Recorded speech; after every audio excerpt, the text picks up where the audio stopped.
Rahim yang dipinjam sahabatku. Bab 1. Permintaan mengejutkan. Hanya kamu yang bisa bantu aku, Syah. Aku mohon, penuhi permintaanku.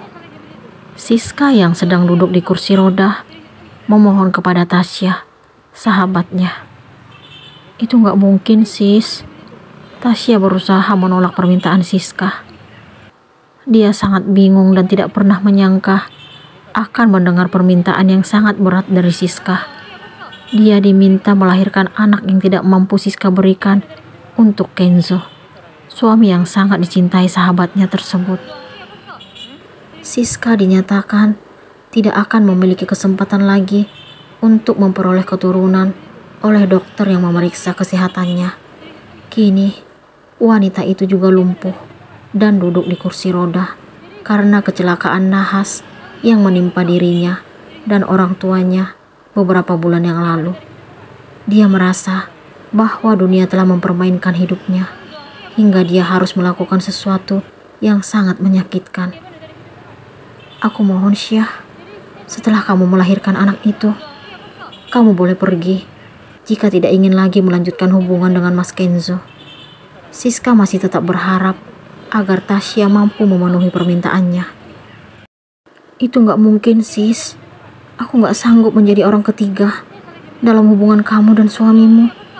Aku tahu kalau dia sangat mencintaimu.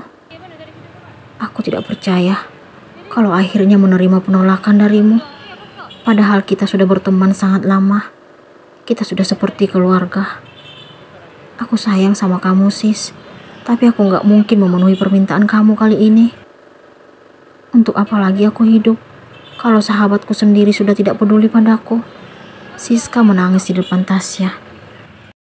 Kamu akan tetap menjadi sahabatku.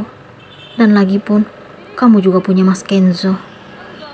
Anggap ini permintaan terakhirku. Tolong kabulkan harapanku yang ingin memiliki anak. Aku janji akan memenuhi semua kebutuhan keluargamu. Om Udin gak perlu kerja banting tulang di usia yang tidak muda lagi. Biarkan aku yang membiayai kuliah Talia, adikmu. Siska memberikan penawaran kepada Tasya. Tasya berpikir sejenak. Dia mengingat ayahnya yang bekerja banting tulang untuk memenuhi kebutuhan dirinya dan Talia. Sang ayah bekerja sebagai buruh di salah satu perusahaan yang ada di kota ini. Sementara ibunya telah lama meninggalkan mereka untuk selamanya. Dia baru bekerja sebagai kasir di salah satu minimarket di sekitar rumahnya. Keluarganya sering merasa kesulitan saat akan membayar uang kuliah Talia dan memenuhi perlengkapan lainnya.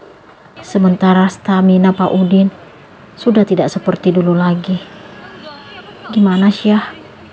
Kamu bersedia? Siska kembali bertanya. Baiklah, jika itu yang kamu inginkan, aku bersedia menikah dengan Mas Kenzo. Akhirnya, Tasya mengabulkan permintaan Siska, walaupun dengan perasaan bersalah. Hati kecilnya tidak tega menjadi madu untuk sahabatnya sendiri. Terima kasih, Syah. Aku akan segera mengatakan ini pada Mas Kenzo. Aku akan menghubungimu lagi nanti. Siska sangat bahagia mendengar jawaban sahabatnya. Tasya pun pergi dari rumah Siska setelah memberikan keputusan. Saat di depan teras rumah sahabatnya itu, dia bertemu dengan Kenzo yang baru turun dari mobil. Laki-laki itu tersenyum, tetapi Tasya tidak membalasnya. Kenzo adalah laki-laki tampan yang telah menikahi Siska selama 2 tahun. Dia tidak sombong, tetapi justru sangat ramah, termasuk kepada Tasya. Namun, Tasya tidak suka melihat pria yang terlalu ramah. Apa kabar, Syah? Kenzo menyapa Tasya. Baik, Mas. Balas Tasya singkat. Saya masuk dulu ya. Kenzo pun memasuki rumah, sedangkan Tasya mencari angkutan umum untuk kembali ke rumahnya. Tasya masih sangat takut memikirkan akan menikah dengan laki-laki yang baru dia lihat. Dia tidak dapat membayangkan harus hidup dengan orang yang tidak dia cintai. Dia bahkan diminta untuk melahirkan anaknya.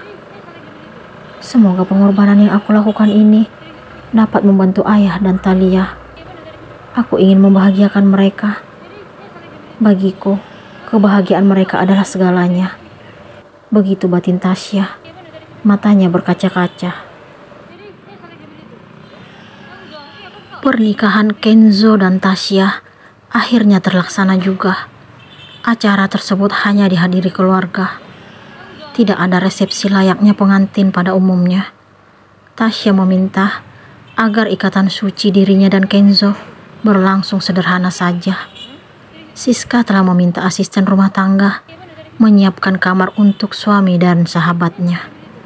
Tasya dan Kenzo kini sudah berada di ruangan yang sama. Tasya merasa risih karena harus sekamar dengan laki-laki yang tidak dia cintai.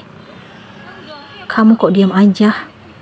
Kenzo mendekati Tasya yang sedang duduk di tempat tidur. Perasaan Tasya tidak menentu. Dia takut karena Kenzo sangat dekat dengannya. Dia juga merasa bersalah terhadap sahabatnya. Dia tidak pernah menyangka akan menjadi istri kedua Kenzo. Dia ingin memberontak, tetapi tidak kuasa. Aku gak akan maksa kalau kamu belum siap melakukannya. Kata-kata yang Kenzo ucapkan makin membuat Tasya ketakutan. Tasya sangat heran mengapa Kenzo bersedia menikah dengan dirinya yang merupakan sahabat Siska. Selama ini dia yakin kalau laki-laki itu sangat mencintai Siska. Dia percaya bahwa pernikahan yang terjadi saat ini semata-mata hanya untuk tujuan memiliki momongan. Aku minta maaf. Tasya menggeser posisi duduknya dan berusaha menjauh dari Kenzo. Apa kamu tidak ikhlas menikah denganku?